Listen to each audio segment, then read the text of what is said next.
Hello दोस्तों, स्वागत है आप सभी का आपके अपने YouTube channel Amit Aryan study में। तो दोस्तों, हम पॉलिटी को पढ़ रहे थे। आज हम पार्ट 2 पढ़ने वाले हैं। तो इसमें बस सारे के सारे वन लाइनर की फॉर्म में लिखे हुए हैं, सारे के सारे। ठीक है, तो सारी की सारी पॉलिटी इसमें वन लाइनर की फॉर्म में पढ़ी हुई है हमने। तो कल हमने एक चैप्टर पढ़ लिया था इसका।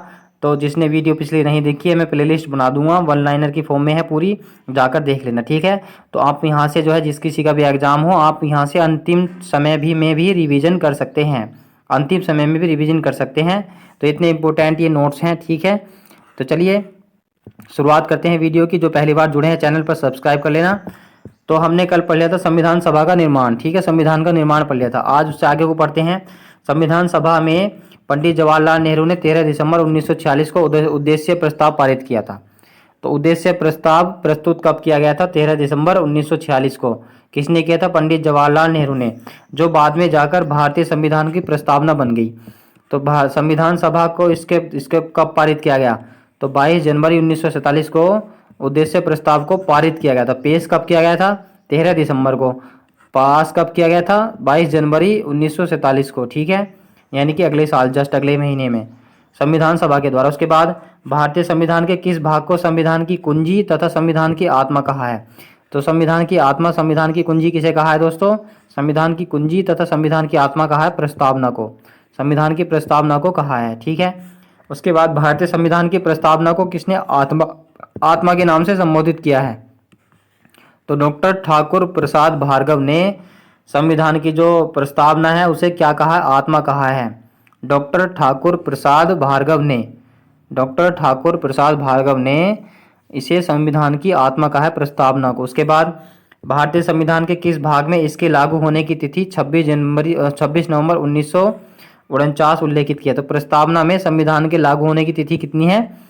26 नवंबर 1949, यानी कि जब संविधान बनकर शुरू हुआ था, यानी कि बनकर तैयार हो गया था 26 नवंबर 1949 को, लेकिन लागू जो है 26 जनवरी 1950 को ही किया गया था। तो प्रस्तावना बहुत इंपॉर्टेंट है। पहले जो है शायद इसमें प्रस्तावना के बारे में बहुत सारे क्वेश्चन लिखे गए हैं। तो प्रस्तावना को आत्मा किसने कहा था? डॉक्टर ठाकुर प्रसाद भार्गव ने। ठीक है, उसके बाद आज शायद आपको पूरा दिख रहा होगा, है ना? उस दिन जो है आपको पूरा दिख नहीं रहा था। मैं थोड़ा और जूम कर लेता हूँ, इसमें कोशिश करता हूँ आपको जो सब दिख जाए। कल आपको कुछ इसमें दिखाने। नेक्स्ट क्वेश्चन है, लैंडस्केप करके देख लेना, पूरा दिख जाएगा, क्योंकि इसमें है ही ऐसे लिखा हुआ लंबा लंबा सा। तो इससे ज़्यादा अगर जूम करूँगा तो फिर क्वेश्चन नहीं दिखेगा पूरा। भारतीय संविधान के निर्माताओं ने के मन में तथा आदर्शों की झलक मिलती है किसमें? प्रस्तावना में। भारतीय संविधान के निर्माता जो थे उनके मन, यानी कि उन्होंने बिल्कुल ऐसा प्रस्तावना को इतने अच्छे से सजाया है जैसे उनके मन में अच्छी अच्छी बातें होती है ना, किसी का भला करने के लिए, कैसे करने के लिए। तो उन्होंने सारी बातों को प्रस्तावना में छाप दिया। उसके बाद प्रस्तावना का वह प्रावधान जो सभी वयस्क नागरिकों को मतदान का अधिकार प्रदान करता है क्या कहलाता है? प्रजातंत्र कहलाता है। प्रजातंत्र, ठीक है, डेमोक्रेसी। जो सभी नागरिकों को मतदान का अधिकार प्रदान करता है उसको क्या कहते हैं? प्रजातंत्र कहते हैं। उसके बाद प्रस्तावना में उल्लेखित शब्दावली हम भारत के लोग किस संविधान का अनुसरण करते हैं? तो संयुक्त राज्य अमेरिका के संविधान का अनुसरण करते हैं। यानी कि जैसे कुछ शपथ लेते हैं ना हम, कि हम, जैसे कोई नेता शपथ लेता है कि मैं मुख्यमंत्री की शपथ लेता हूँ, मैं इसकी कसम खाता हूँ कि मैं जो अपने सारे पालन को निर्वाह करूँगा, ये ऐसे प्रकार हम भारत के लोग, यह किस देश के संविधान से लिया गया है? संयुक्त राज्य अमेरिका के संविधान से लिया गया। उसके बाद भारतीय संविधान की प्रस्तावना में सामाजिक, आर्थिक और राजनीतिक न्याय को कहाँ से लिया गया है? तो 1917 की रूसी क्रांति से इसे लिया गया है। सामाजिक, आर्थिक व राजनीतिक न्याय को कहाँ से लिया गया? 1917 की रूसी क्रांति से लिया गया है। तो इंपॉर्टेंट सारी की सारी लाइन है। ठीक है, उसके बाद भारतीय राष्ट्रीय कांग्रेस ने किस अधिवेशन में समाजवाद के अर्थ को स्पष्ट किया था? तो 1955 के आवाड़ी अधिवेशन में जो है भारतीय राष्ट्रीय कांग्रेस ने समाजवाद के अर्थ को स्पष्ट किया था। भारतीय संविधान में प्रस्तावना के क्या उद्देश्य हैं? तो स्वतंत्रता, समानता और बंधुता, ये प्रस्तावना के उद्देश्य हैं। कहाँ से ली गई है ये भावना? फ्रांस के संविधान से ली गई है, स्वतंत्रता, समानता और बंधुता। तो दोस्तों, हमारे चैनल पर जो है लाइव वीडियो भी चलती हैं, लाइव सेशन कराता हूँ। मोस्ट इंपोर्टेंट क्वेश्चन से आप चाहे जाकर देख सकते हैं। मैं टॉपिक वाइज भी जीके करा चुका हूँ एसएससी में, उससे बाहर कुछ नहीं आता है, ठीक है। अब जो है मैं वन लाइनर की फॉर्म में आपको पूरे नोट्स से कवर करा रहा हूँ, फिर उसके बाद क्वेश्चन से प्रैक्टिस कराऊंगा, प्रीवियस ईयर पूछे गए क्वेश्चन सारे, ठीक है। तो हमारे चैनल को सब्सक्राइब कर लें तथा लाइव वीडियो जरूर ज्वाइन करें। उसके बाद संविधान में किसी उपबंध की अस्पष्टता होने पर भारतीय न्यायालय किसका सहारा लेते हैं? तो किसी उपबंध में अस्पष्टता हो रही है तो भारतीय न्यायालय जो है ये प्रस्तावना का सहारा लेते हैं, प्रस्तावना का, ठीक है। प्रस्तावना ही सबसे इंपॉर्टेंट है। उसके बाद क्या प्रस्तावना को न्यायालय में वैधानिक परिस्थिति प्राप्त है? नहीं। तो प्रस्तावना को न्यायालय में वैधानिक परिस्थिति, लीगल स्टेटस नहीं प्राप्त है, ठीक है। उसके बाद सर्वोच्च न्यायालय ने किस मामले में यह निर्णय दिया कि संविधान की प्रस्तावना को न्याय में परिवर्तित नहीं किया जा सकता है? तो यूनियन इंडिया बनाम मदन गोपाल वाद कब हुआ था? 1954 में हुआ था। इसमें सुप्रीम कोर्ट ने निर्णय ले लिया था कि जो ये संविधान की प्रस्तावना है इसको जो है न्यायालय में परिवर्तित नहीं किया जा सकता है, न्यायालय में वाद योग्य नहीं है ये, ठीक है, इस पर बात नहीं की जा सकती है। उसके बाद किस मामले में सर्वोच्च न्यायालय ने यह कहा था कि जहां पर संविधान की भाषा संदिग्ध होती है वहां प्रस्तावना संविधान के विधिक निर्वाचन में सहायक होती है? तो बेरूबाड़ी यूनियन का मामला था ये भी, इसमें यह कहा गया था। इस तरह के कथन बहुत पूछे जाते हैं, अगर डीपली कोई वन डे एग्जाम हो या यूपी पीसीएस का भी एग्जाम हो, सभी में ये पूछे जाते हैं इस तरह के कथन, ठीक है। हाँ, तो इम्पोर्टेंट है इस तरह से ये। चलिए कुछ लाइन हम इम्पोर्टेंट ये पढ़ लेते हैं। जैसे किसने समाजवाद का अर्थ स्पष्ट करते हुए कहा था कि हमारा उद्देश्य ऐसी योजना का निर्माण करना है जो समाज के समाजवादी संरचना पर आधारित हो, ना कि समाजवाद पर। तो समाजवादी संरचना पर आधारित होना चाहिए। तो जब 1956 में समाजवाद शब्द का जो पूरा अर्थ स्पष्ट किया गया था तो पंडित जवाहरलाल नेहरू ने ये कहा था, ठीक है, कि हमारे जो समाजवादी संरचना पर आधारित हो, ना कि समाजवाद पर। उसके बाद 1976 में 42वें संविधान संशोधन के द्वारा प्रस्तावना में केवल एक बार संशोधन किया गया है। कब? 1976 में। तो कौन से शब्द जोड़े गए हैं? तो सभी को पता होगा, तो समाजवादी, पंथ निरपेक्ष और अखंडता, इन शब्दों को जोड़ा गया है, ठीक है। समाजवादी, पंथ निरपेक्ष और अखंडता, इन शब्दों को जोड़ा गया है। उसके बाद किस मामले में भारतीय सर्वोच्च न्यायालय ने पंथ निरपेक्षता को संविधान का आधारभूत ढांचा घोषित किया है? तो बोमई बनाम भारत संघ, ये केस था 1994 का। इसमें कहा गया है कि भारतीय सर्वोच्च न्यायालय ने पंथ निरपेक्षता को संविधान का आधारभूत ढांचा बना दिया। तो प्रस्तावना जो है संविधान का क्या है? बिल्कुल आधारभूत ढांचा है। तो कौन सा केस था? बोमई केस। उसके बाद एक इंपॉर्टेंट केस है नीचे वाला है, ठीक है। संविधान की प्रस्तावना में अनुच्छेद 368 के तहत संविधान संशोधन किया जा सकता है या नहीं, यह प्रश्न सबसे पहले किस मामले में उठा था? तो केशवानंद भारती केस था दोस्तों ये। इसमें जो है 1973 में ये प्रश्न उठा था कि जो संविधान है इसमें संशोधन किया जा सकता है नहीं। तो कौन सा केस था? केशवानंद भारती केस था ये। 1973 में ये मामला आया था, ठीक है, केरल के उसमें 1973 में ये मामला आया था जिसमें कहा गया था। उसके बाद सारी की सारी लाइनें बहुत इंपॉर्टेंट हैं। किसने संविधान को राजनीतिक व्यवस्था में शक्ति संबंधों की आत्मकथा कहा है?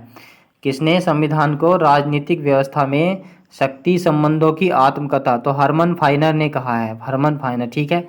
उसके बाद किस मामले में सर्वोच्च न्यायालय ने यह अधिनिर्भित किया है कि प्रस्तावना संविधान का अंग है? तो प्रस्तावना संविधान का अंग किसमें कहा गया है? केशवानंद भारती केस में कहा गया है, 1973 का है ये भी। इसमें कहा गया है कि प्रस्तावना संविधान का अंग है, प्रस्तावना संविधान का आधारभूत ढांचा है, ये बोमई केस में कहा गया था। तो प्रस्तावना न तो विधायिका की शक्ति का स्रोत है और ना ही उसकी शक्तियों के प्रतिबंध लगाती है। इसकी व्यवस्थाओं में न्यायालय को चुनौती नहीं दी जा सकती है, बस ये है। प्रस्तावना के चक्कर में जो है न्यायालय में नहीं लेकर जा सकता है, ठीक है, कोई भी। उसके बाद प्रस्तावना को संविधान का अंग माना जाता है, किंतु अब प्रस्तावना में अनुच्छेद 368 के तहत संशोधन किया जाता है। तो प्रस्तावना में भी संशोधन किस केस में पहली बार आया था? केशवानंद भारती केस में। तो प्रस्तावना में भी संशोधन किया जा सकता है, यह किसमें कहा गया है? केशवानंद भारती केस था 1973 का। 1973 का केशवानंद भारती केस था। इसमें कहा गया था कि प्रस्तावना में भी संशोधन किया जा सकता है। तब जो है 1976 में 42वें संविधान संशोधन के द्वारा प्रस्तावना में संशोधन किया गया था। 3 नए शब्द जोड़े गए थे, समाजवाद, पंथनिरपेक्ष और अखंडता। उसके बाद किस मामले में यह कहा गया कि प्रस्तावना संविधान की विशेषता का निचोड़ है अथवा संविधान में निर्धारित संकल्पनाओं का परिवर्तित मूल है। तो सज्जन सिंह केस था दोस्तों, ये राजस्थान का सज्जन सिंह केस। इसमें कहा गया था कि प्रस्तावना संविधान की विशेषताओं का निचोड़ है। तो ये सारी की सारी लाइनें मोस्ट इंपोर्टेंट हैं, ठीक है। तो चैनल को सब्सक्राइब कर लेना, वीडियो को लाइक जरूर कर देना जितने भी लोग, ठीक है दोस्तों। उसके बाद चलते हैं प्रस्तावना में राजनीतिक, सामाजिक, आर्थिक लोकतंत्र को समानता, बंधुत्व के साथ जोड़कर स्थापित करने का जो प्रयत्न किया गया है वह मेरे सपनों के भारत का वर्णन करता है। तो ये किसने कहा था? महात्मा गांधी ने कहा था कि जो प्रस्तावना में राजनीतिक, सामाजिक और आर्थिक लोकतंत्र को समानता और बंधुत्व के साथ जोड़कर जो प्रयत्न किया गया है, जो प्रयास किया गया है, वह मेरे सपनों के भारत का वर्णन करता है। मतलब ये बात किसने बोला था? महात्मा गांधी ने बोली थी। उसके बाद भारत के संविधान की प्रस्तावना में इस पुस्तक के समस्त तर्क संक्षेप हैं, समाहित हैं और वह इस पुस्तक की कुंजी को कार्यक्षम करती है, ठीक है। तो ये तो इंपॉर्टेंट लाइन ही, ठीक है। प्रस्तावना को संविधान की आत्मा किसने कहा है दोस्तों? सुभाष कश्यप ने कहा है प्रस्तावना को संविधान की आत्मा, ठीक है। उसके बाद प्रस्तावना भारत के संविधान का अभिन्न अंग है, ये किसने कहा है? भारतीय जीवन बीमा निगम, LIC कह सकते हैं ना। और उसके बाद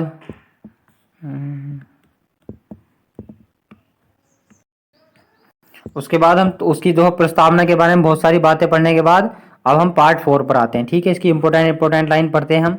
जैसे 27 जून 1947 को देशी रियासतों की समस्या के समाधान के लिए भारत सरकार के तहत एक राज्य विभाग खोला गया। इसका प्रभारी किसे बनाया गया? तो राज्य विभाग जो था दोस्तों, स्टेट डिपार्टमेंट को एक करने का काम किसे मिला था? सरदार वल्लभ भाई पटेल को। उसके बाद सरदार वल्लभ भाई पटेल ने 5 जुलाई 1947 को देशी नरेशों से अपील की, यानी कि देशी रियासत के जो राजा थे उनसे अपील की कि वे अपनी विदेश नीति, यातायात या सुरक्षा संबंधी विषय भारत सरकार को सौंप दें।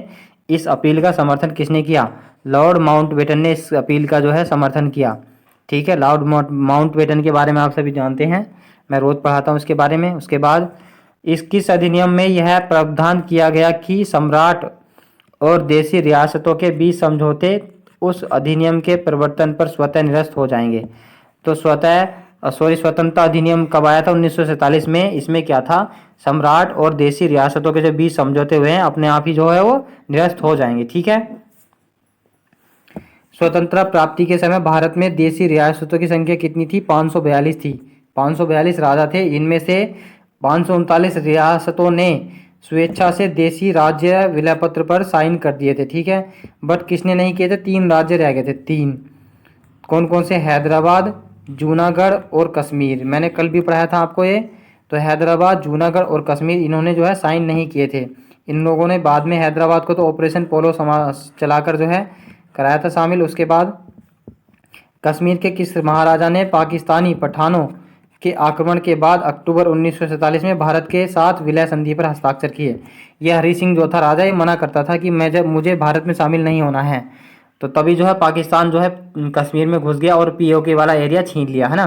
तब आया भागा कि मुझे भी अपने अंदर शामिल कर लो, मुझे भी शामिल कर लो। लेकिन इसने जो है भारत का संविधान नहीं माना था, है ना। तो नेक्स्ट पढ़ते हैं। हैदराबाद को ऑपरेशन पोलो चलाकर शामिल किया था, ठीक है। हैदराबाद के कौन थे अंतिम निजाम? मीर उस्मान अली खान ने सबसे अंत में समर्पण किया और भारत में सम्मिलित होना स्वीकार किया। यह कब हुआ था? 1948 को, ठीक है। भारतीय संविधान में भारत किस प्रकार वर्णित है? तो भारत क्या है? एक राज्यों का संघ है। भारत का एक राज्यों का संघ है। तो देखो, यूनियन ऑफ द स्टेट, तो यूनियन तो अमेरिका में भी है, लेकिन वहाँ के जो है राज्य जो है अपनी मर्जी से टूटकर अलग हो सकते हैं। लेकिन भारत के जो राज्य हैं वो अपनी मर्जी से टूटकर कभी भी अलग नहीं हो सकते, अपनी मर्जी से समझौता करके अलग देश नहीं बन सकते हैं। इस प्रकार का संघ है भारत, ठीक है। संविधान के अनुच्छेद 1 के अनुसार भारत राज्यों का संघ होगा। राज्यों तथा केंद्र शासित प्रदेशों के नाम और उनके क्षेत्रों का उल्लेख कहाँ पर है? संविधान की प्रथम अनुसूची में है। अनुच्छेद 1 में क्या कहा गया है? कि भारत राज्यों का संघ होगा। लेकिन राज्यों तथा केंद्र शासित प्रदेशों के नाम और उनके क्षेत्रों का उल्लेख कहाँ पर मिलता है? संविधान की प्रथम अनुसूची में मिलता है। उसके बाद भारत के अंतर्गत स्थित रियासतों को भारत में विलय करने के लिए कौन उत्तरदायी हैं? तो मैंने जैसे पहले बताया है सरदार वल्लभ भाई पटेल, इसलिए जो है इन्हें एकता का प्रतीक कहा जाता है। देशी रियासतों को भारत में मिलाने का काम इन्होंने ही किया था। उसके बाद संसद को यह अधिक प्राधिकार है कि वह ऐसे निबंधनों तथा शर्तों के साथ जो उचित समझे नए राज्यों के प्रवेश की अनुमति दे सकेगी। तो यह भी अनुच्छेद 1 में कहा है। तो संसद जो है यह अनुमति दे सकेगी कि नए राज्यों का प्रवेश किया जा सके, तथा नए राज्यों का प्रवेश है अनुच्छेद नंबर 2 में। ठीक है, तो अनुच्छेद 1 के बारे में डिटेल से पढ़ेंगे पूरा का पूरा। संविधान के अनुच्छेद 1 के मुताबिक भारत अर्थात इंडिया राज्यों का संघ होगा, ऐसा लिखा गया उसमें। ठीक है, राज्यों तथा संघ शासित प्रदेशों के नाम और प्रत्येक के तहत आने वाला राज्य क्षेत्र उल्लेखित किया गया है। तो ये संविधान की प्रथम अनुसूची में है, इसमें कहा गया है। और उसके बाद भारतीय संविधान के किस अनुच्छेद के तहत संसद को विधि द्वारा ऐसे निबंधनों को शर्तों को जो ठीक समझे संघ में नए राज्यों के प्रवेश या स्थापना। तो नए राज्यों का प्रवेश तथा नए राज्यों की स्थापना अनुच्छेद नंबर 2 के तहत यह बात कही गई है, नए राज्यों का प्रवेश किया जा सकता है। उसके बाद किस अनुच्छेद के तहत संसद विधि द्वारा किसी राज्य में उसके क्षेत्र को अलग करके अथवा 2 या 2 से अधिक राज्यों या राज्यों के भागों को मिलाकर नए राज्य का निर्माण कर सकती है। यानी कि अनुच्छेद नंबर 3 में कहा गया है कि जो भारत में राज्य हैं उनको तोड़ ताड़ कर उनके नाम बदल कर कैसे भी कर सकते हैं। इसके तोड़कर 2 जिले इसको दे सकते हैं, इसके तोड़कर 4 जिले इसको दे सकते हैं, तथा नए राज्यों का निर्माण कर सकते हैं। जैसे सन 2000 में उत्तर प्रदेश के 14 जिलों को अलग करके उत्तराखंड राज्य बना दिया गया था। उसी प्रकार अनुच्छेद नंबर 3 में कहा गया है कि जो जिले हैं, जो राज्य हैं भारत के, उनको तोड़ ताड़ कर उनको अपने हिसाब से संगठित किया जा सकता है। ठीक है, किसी नए राज्यों के निर्माण, क्षेत्रों, सीमाओं तथा नामों में परिवर्तन वाले विधेयक पर किसकी पूर्व अनुमति की आवश्यकता होती है। तो राष्ट्रपति की आवश्यकता होती है कि पहले उससे अनुमति लेनी पड़ेगी, तब जो हम किसी नए राज्य का निर्माण करेंगे, नाम परिवर्तन कर सकते हैं, है ना। ये बातें पहले राष्ट्रपति से पूछनी, जो साइन करवाने जरूरी हैं। उसके बाद मूल संविधान में संविधान सभा द्वारा अंगीकृत प्रथम अनुसूची में राज्यों तथा राज्य क्षेत्रों की कितनी श्रेणियों का उल्लेख किया गया है? 4 श्रेणियों का उल्लेख किया गया है। भूतपूर्व ब्रिटिश भारत के प्रांत का उल्लेख किस श्रेणी में आता है? तो भाग के में आता है, भाग के में। भूतपूर्व भारत के प्रांतों, ब्रिटिश भारत के प्रांतों का उल्लेख भाग के में आता है। उसके बाद राज्यों तथा राज्यों की क्षेत्रों की 4 श्रेणियों में से भाग घ में केवल एक केंद्र शासित प्रदेश का उल्लेख किया गया है। वह कौन सा है? अंडमान एंड निकोबार द्वीप समूह केवल एक केंद्र शासित प्रदेश है जिसका उल्लेख किसमें किया गया है? भाग घ में किया गया है। ठीक है, भाग घ में।